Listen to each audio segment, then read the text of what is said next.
751তম আনন্দটি পেয়েছি সেদিন, যখন বিকেলবেলায় মেঘ এসে ঝুঁকে পড়েছিল গোলাপ বাগানে এবং তোমার পায়ে ফুটে গেল লক্ষ্মী ছাড়া কাটা। তখন বাতাসে ছিল বিহ্বলতা, তখন আকাশে ছিল কৃষ্ণ ক্লান্তি আলো, ছিল না রঙের কোলাহল, ছিল না নিষেধ।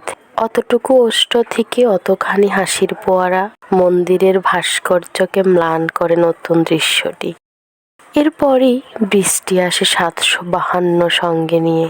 করমচা রঙের হাত, চিবুকের রেখা, চোখে চোখ, গোলাপ সৌরভ মেশা প্রতিটি নিঃশ্বাস যত্ন করে জমিয়ে রাখার মতো। সম্প্রতি উল্টানো পদতলে এত মায়া, বায়ু ধায় 949 দিকে নগ্ন প্রকৃতির এত কাছাকাছি আর কখনো আসেনি। মনে হয় জীবন্ত কাটার কাছে হেরে যায় গোপন ঈশ্বর। রূপের সহস্র ছবি বা আনন্দ একটি শরীরে।